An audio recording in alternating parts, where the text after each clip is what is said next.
This is Real News Media TV, coverage you can trust. Please like, share, subscribe, and hit the notification bell. Select all for daily news updates. CDC places Jamaica in highest risk travel category.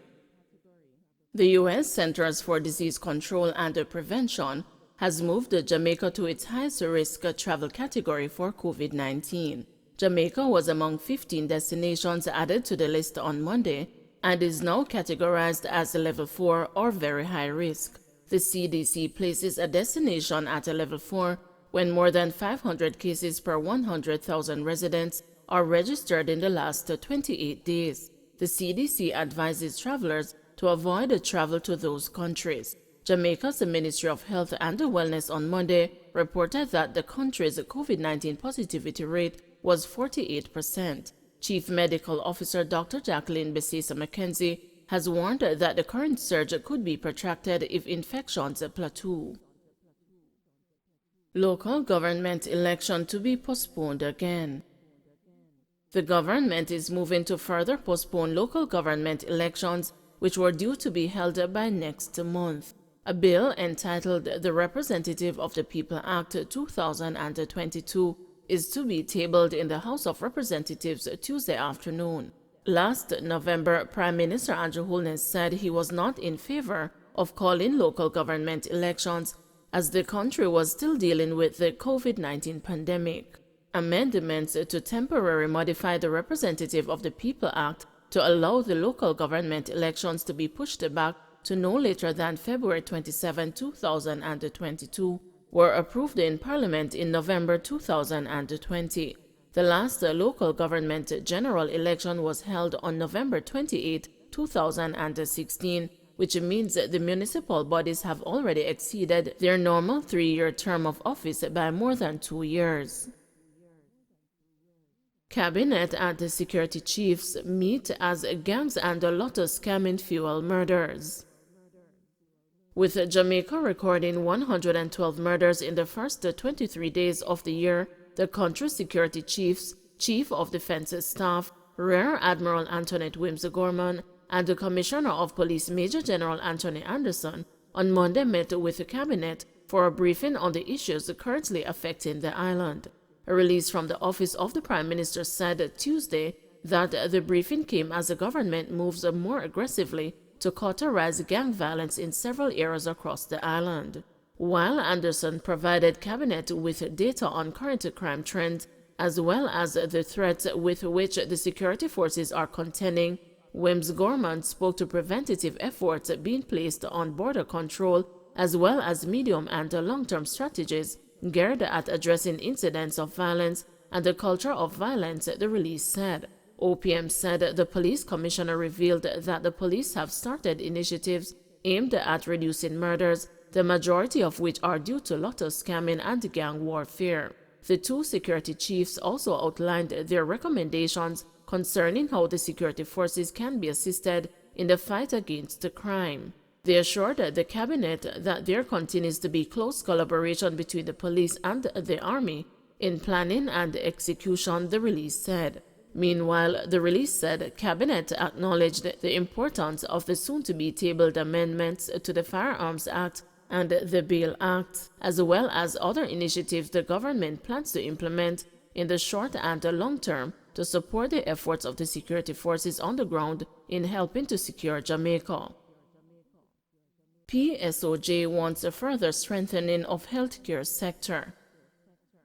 The private sector organization of Jamaica is urging the government to find a way to bolster the health system amid the pressure being placed on hospitals by rising COVID-19 infections.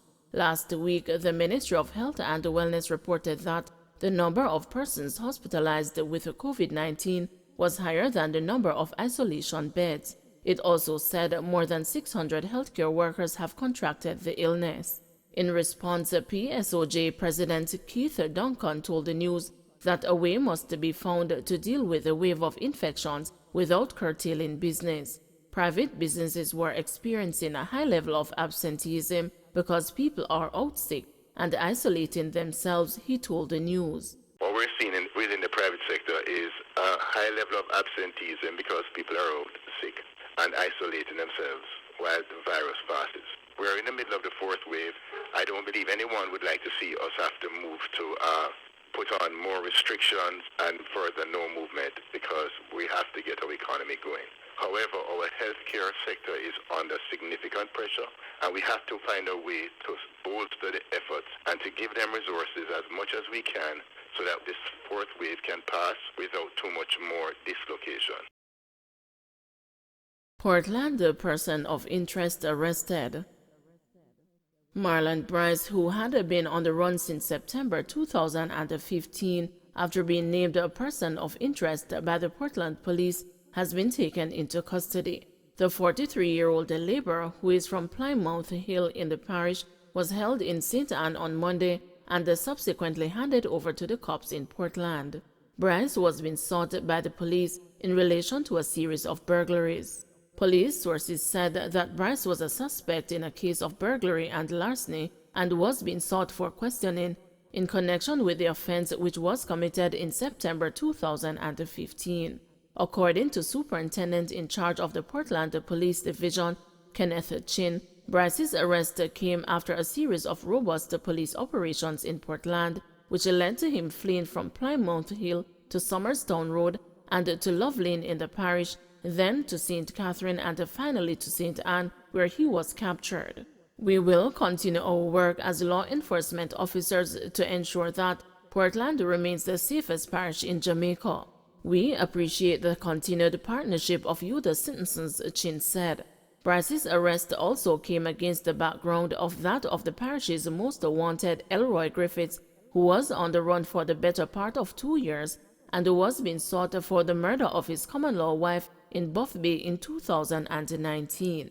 Griffiths was arrested on January 18 in the farming community of Hope Bay, where he was found in the company of a female.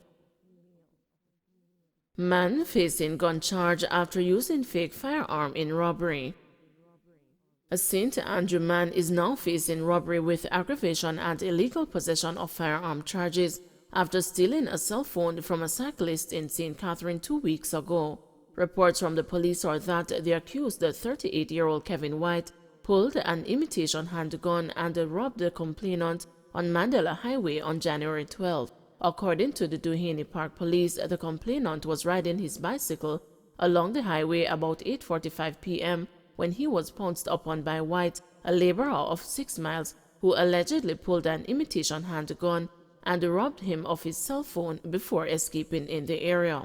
The police were alerted, and following a search of the area, White was accosted and the complainant's cell phone reportedly found in his pocket. An imitation firearm was also allegedly found in a small bag attached to his bicycle. The police said he was subsequently arrested and charged for the offenses. His court date is being finalized. St. Anne Parish Court likely to be disrupted after judge tests positive for COVID. Proceedings at the St. Anne Parish Court could be disrupted for the remainder of the week, as a parish judge is now in quarantine after reportedly testing positive for COVID-19 on Monday. The news sources are also reporting that a senior parish judge is also ill. However, it is unclear whether it is COVID-19 related. The senior parish judge is, however, expected to hear cases via video link on Tuesday. Due to the likely disruptions caused by the developments, attorneys attending the parish court in St. Anne's Bay were being advised to contact the court in relation to their matters. It is unclear whether sittings of the St. Anne Circuit Court, which are also being held at the St. Anne's Bay Courthouse, will be affected by the developments at the lower court. The Hillary term of the St. Anne Court began last Monday, with High Court Judge Justice Chester Stamp presiding over proceedings there. Meanwhile, matters to be heard at the Claremont outstation of the St. Anne Parish Court will proceed, sources advised. Jackson issues warning over Wholeness's vote call on information. Fitz Jackson, the St. Catherine South Member of Parliament, is cautioning colleague lawmakers who sit on the Public Administration and Appropriations Committee against calling for a vote to determine whether information requested from public servants should be produced.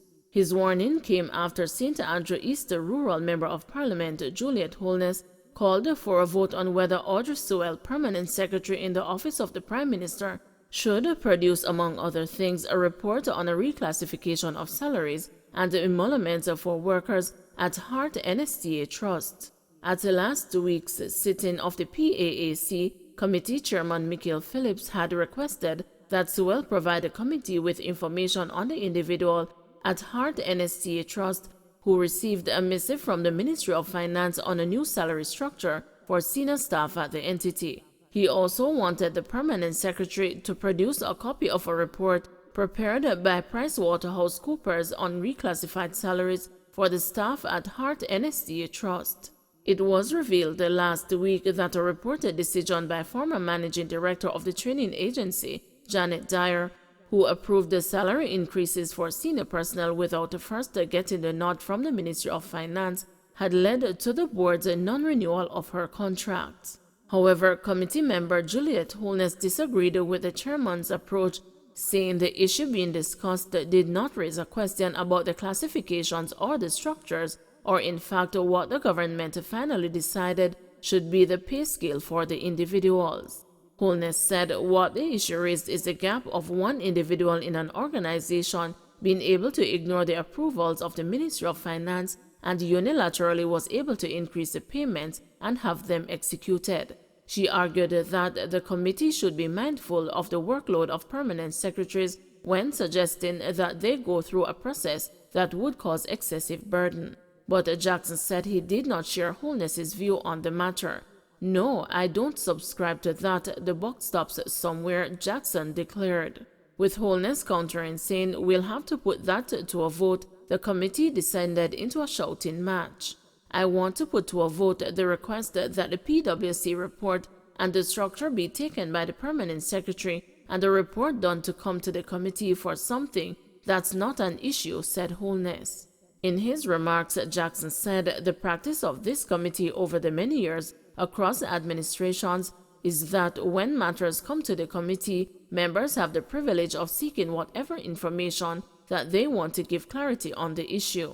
Jackson said he felt uncomfortable with Wholeness's approach of calling for a vote in relation to queries for information being sought by the committee. Don't forget to like, share, subscribe, and hit the notification bell. Select all for daily news updates.